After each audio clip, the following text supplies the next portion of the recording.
역대하 22장 1절로 12절 말씀. 예루살렘 백성이 아하시야를 왕으로 뽑아 여호람의 뒤를 잇게 했습니다. 아하시야는 여호람의 막내 아들이었습니다. 아라비아 사람들과 더불어 여호람의 진에 쳐들어온 도둑들이 여호람의 다른 아들들을 다 죽였기 때문에 아하시야가 유다를 다스리게 된 것입니다. 아하시야가 왕이 되었을 때의 나이는 42세였습니다. 그는 예루살렘에서 1년 동안 다스렸습니다. 그의 어머니는 오므리의 손녀인 아달랴입니다. 아하시야도 역시 아합의 집안 사람들처럼 악한 일을 하며 살았습니다. 그의 어머니가 그를 부추겨 악한 일을 하게 했기 때문입니다. 아하시야는 아합의 집안처럼 여호와께서 보시기에 악한 일을 했습니다. 아하시야의 아버지가 죽은 뒤 아합의 집안 사람들이 아하시야에게 나쁜 충고를 해주었기 때문에 아하시야도 죽게 되었습니다. 아하시야는 그들의 충고를 받아들여 아람 왕 하사엘과 싸우러 나갔습니다. 아합의 아들인 이스라엘 왕 요람도 그와 함께 싸우러 나갔습니다. 그들은 길랄 라몬에서 하사엘을 만났습니다.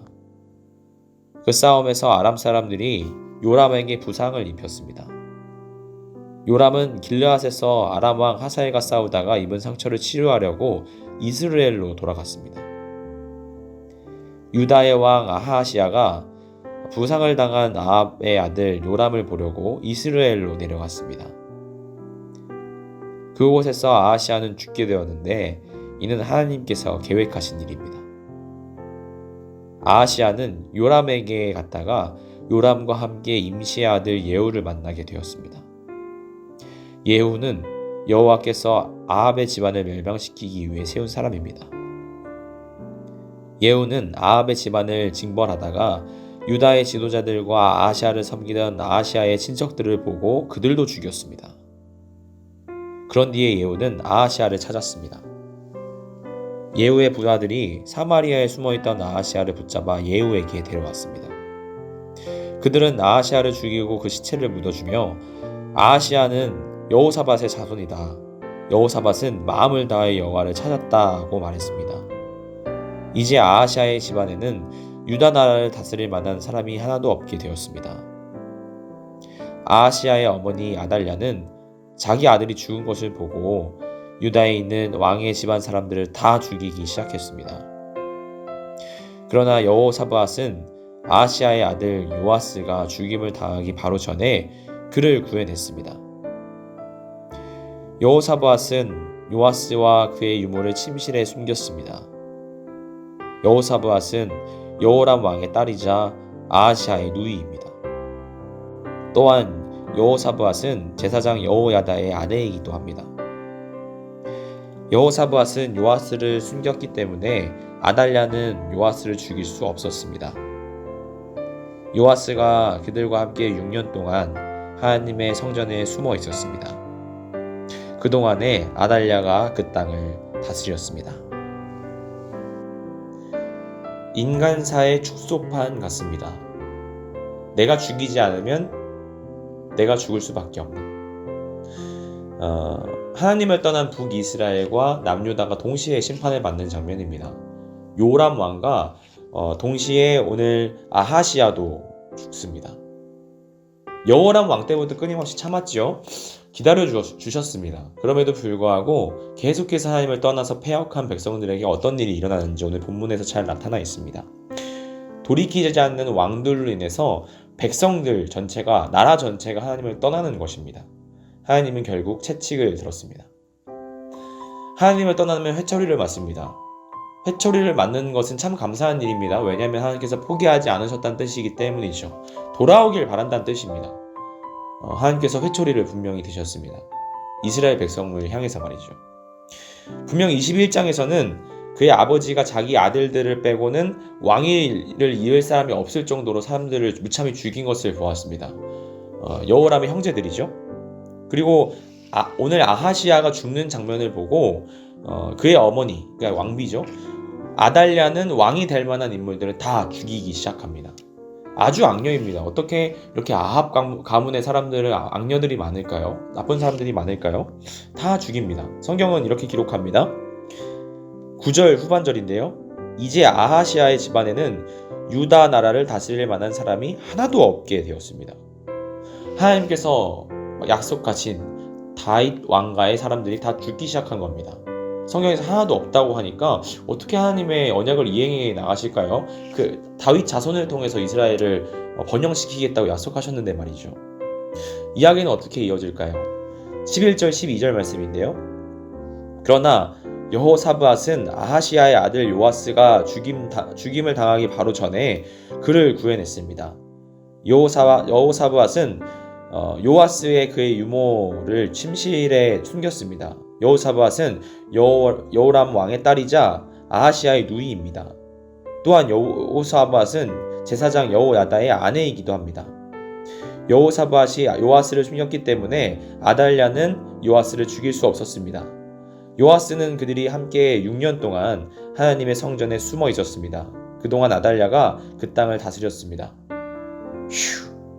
다 죽었다고 했는데 하나님께서 씨앗을 숨겨놓았습니다.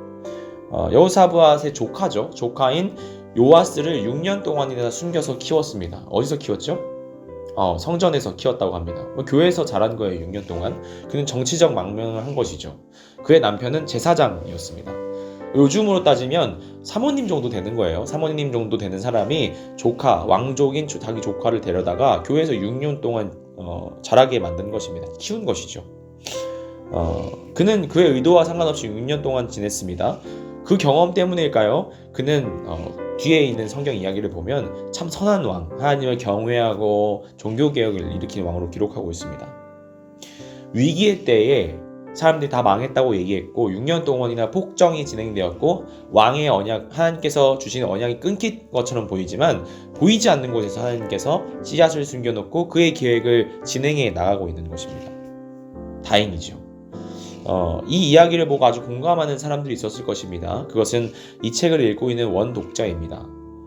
역대 상하를 읽고 있는 원독자는 바벨론 포로 이후에 성전은 재건했지만 예배가 회복되지 않고 부흥을 경험하지 못하고 있고 왕이 없기 때문에 당연히 가난하고 외세의 침략이 있었겠죠. 그들은 포로보다 더 극심한 생활고를 겪었습니다.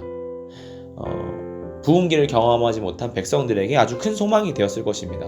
그들은 하나님을 배반했기 때문에 하나님의 심판을 받고 있다는 죄의식 속에 있었기 때문에 오늘 본문을 보고 나서 마치 아달랴의 폭정과 오늘 이스라엘의 상황이 마치 자기의 상황처럼 느껴졌을 것입니다. 하지만 오늘 본문을 보니까 그럼에도 불구하고 하나님께서 보이지 않는 곳에서 그분의 계획을 편만하게 잘 진행되고 있다는 것을 보면서 큰 소망을 얻었을 것입니다.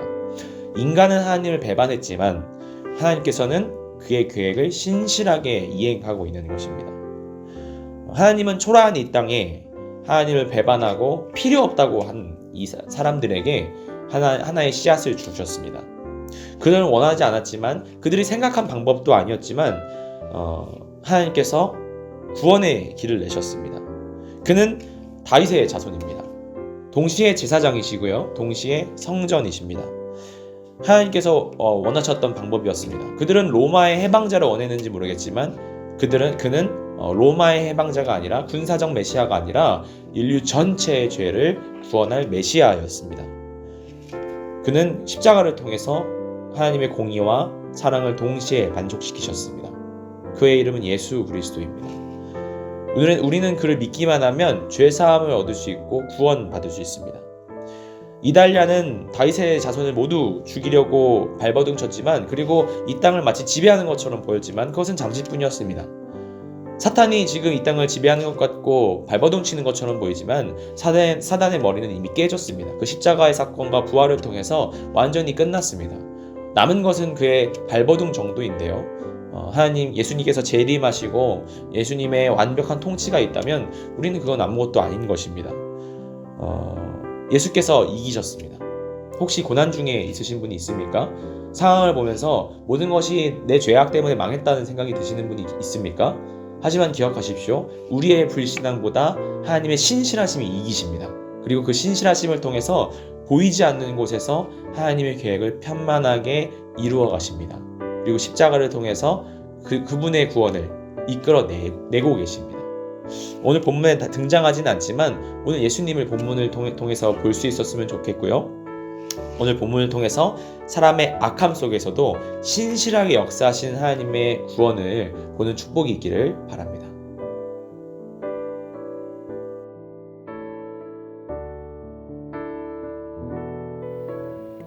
오늘 본문이 잘 이해되셨나요?